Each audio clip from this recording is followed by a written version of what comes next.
I got to be honest, I feel a little bad for Governor Walz. And the reason I feel bad for him is because he has to defend the indefensible, and that is the record of Kamala Harris. So I know it was a beautiful Tuesday night. Anybody watch the debate last night? Not bad for a football coach. Not bad. So you also saw something interesting. We had a civil but spirited debate.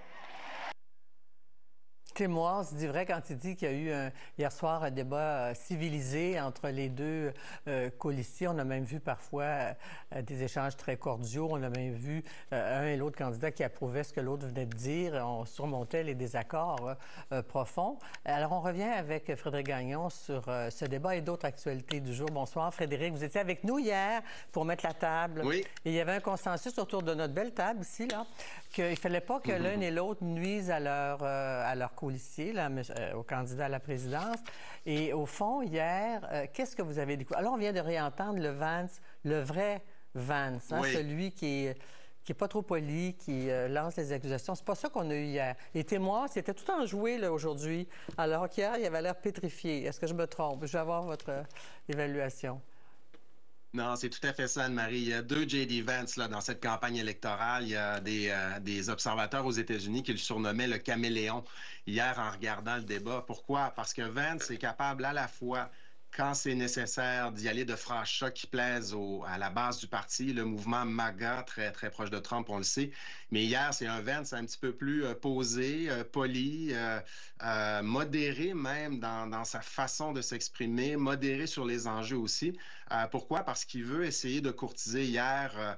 oui, les modérés, les républicains qui sont pas trop sûrs de vouloir voter pour Trump et peut-être des indécis. Il en reste pas beaucoup, mais Trump doit élargir sa coalition électorale, puis c'est un peu ce que J.D. Vance a essayé de faire. Et pour ce qui est de Walz, oui, il avait l'air un petit peu nerveux hier au débat, et là, on l'a vu aujourd'hui de retour en campagne électorale, peut-être un petit peu plus à l'aise dans ce contexte-là. Walz n'avait pas autant d'expérience de la scène politique nationale que Vance, et on a vu Vance est quand même un débatteur assez redoutable, qu'on soit d'accord ou pas avec ses idées. Au moment des conventions, vous nous disiez que le choix du colistier influençait très peu selon les sondages et les études que vous connaissez très bien. Le débat Trump-Harris, malgré tous les mensonges de Trump, ça n'a pas eu d'impact. Est-ce que ça veut dire que ce débat-ci en aura encore moins au fond? Oui, c'est très possible que ça ait à peu près pas d'impact sur les intentions de vote. C'est une course qui est très, très statique. Il y a eu 2 tentatives d'assassinat de Trump. Il y a eu toutes sortes d'événements. Le débat Harris-Trump du 10 septembre dernier a eu très peu d'effet sur les sondages. Et là, il n'y a pas eu de chaos hier là, non plus. Il n'y a pas ni Vance, Walz, ils n'ont pas fait d'erreur monumentale. Ça a été, bon, pour certains observateurs, peut-être une courte victoire de J.D. Vance, mais il y en a d'autres et des électeurs qui disaient que ça avait été pas mal un match nul, ce débat-là. Et ce qu'on a vu, c'est que, il y a beaucoup de gens qui connaissaient pas autant ces deux candidats-là, évidemment, que Harris et Trump, et ils ont fait bonne impression, semble-t-il, si on regarde les opinions favorables à leur égard aujourd'hui, après le débat d'hier. Donc, J.D. Vance est plus populaire sur le plan personnel qu'il l'était. Walz est plus populaire qu'il l'était aussi. Et il y a des gens aussi qui ont beaucoup aimé le fait que c'était cordial, justement, un débat télévisé qui ressemblait un petit peu plus au débat auquel on avait droit avant que Trump entre en scène en 2015-2016. Il y a beaucoup de gens qui disaient ça fait du bien, là, c'est un peu plus relaxant. Et on a eu plus de détails aussi sur les programmes politiques de Harris et Trump là, hier. Et peut-être quelques contradictions là-dessus. On va commencer par réécouter un extrait concernant le fameux 6 janvier 2020, alors qu'il y a eu cette émeute au Capitole. Alors, on écoute cet extrait entre les deux candidats. And I would just ask that. Did he lose the 2020 election?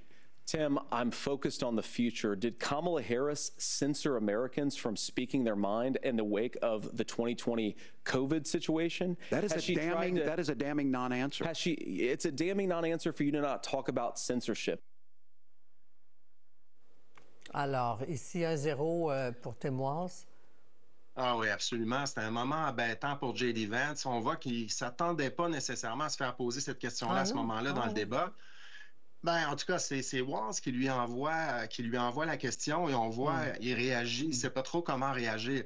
Et le problème pour Vance, c'est que les fameux modérés, indépendants, les indécis qui restent, souvent n'aiment pas entendre Trump et Vance dire qu'il y a eu une fraude électorale majeure en 2020. Ça n'a jamais été prouvé, puis il y a beaucoup d'électeurs qui en ont assez d'entendre parler de ça et qui aimeraient voir Trump et Vance dire, écoutez, il n'y en a pas eu de fraude électorale majeure. Mais bon, Vance ne peut pas dire ça non plus parce qu'il ne veut pas déplaire à son patron, à Trump, qui n'aurait pas aimé du tout, évidemment, que Vance dise, OK, on peut passer à autre chose. Il n'y en a pas eu de fraude électorale majeure en 2020. Donc, il a évité la question et il y a beaucoup d'observateurs hier qui disaient que ça avait été un bon débat pour lui jusqu'à ce moment-là. Donc, il aurait trébuché à ce moment-là, mais c'est quand même pas une grosse bévue non plus, là. Parce que ça peut avoir des conséquences graves parce que Pence, en 2020, a tenu tête à Trump, à toutes les influences, toute la pression quand on disait pendons Pence, il a quand même certifié les résultats.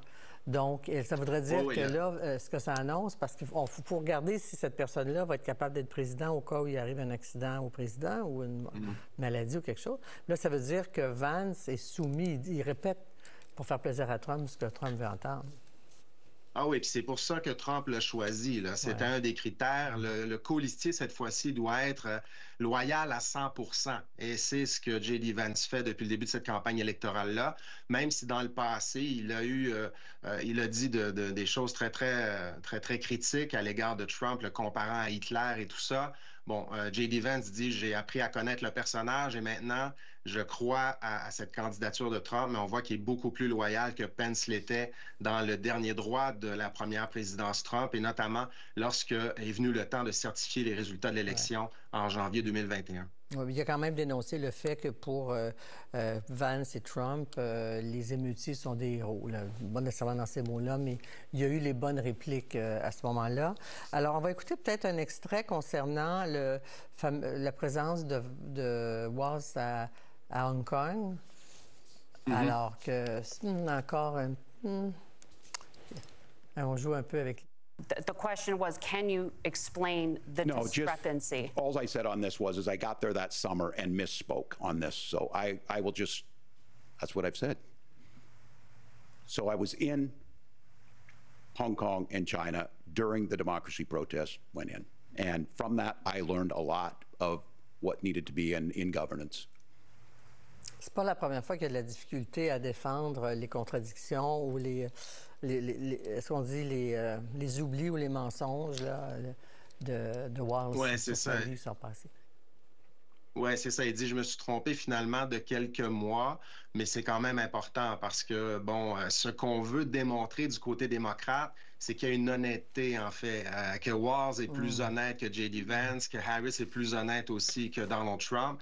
La vérification des faits hier démontre que Vance aurait plus menti que Walz, donc Walz est encore OK là, aujourd'hui sur ce plan. C'est pas celui qui a le plus menti hier au débat.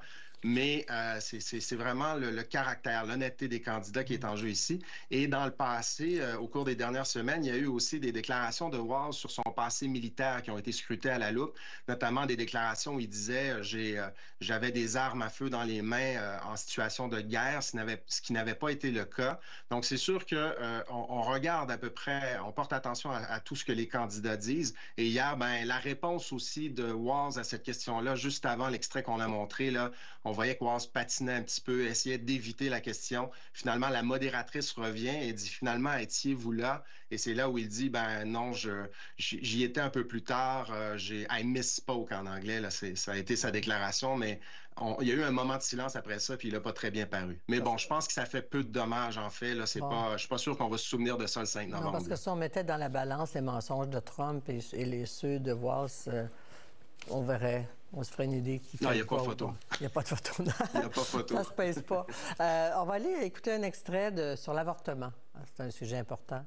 As a Republican who proudly wants to protect innocent life in this country, who proudly wants to protect the vulnerable, is that my party, we've got to do so much better of a job at earning the American people's trust back on this issue where they frankly just don't trust us. And I think that's one of the things that Donald Trump and I are endeavoring to do.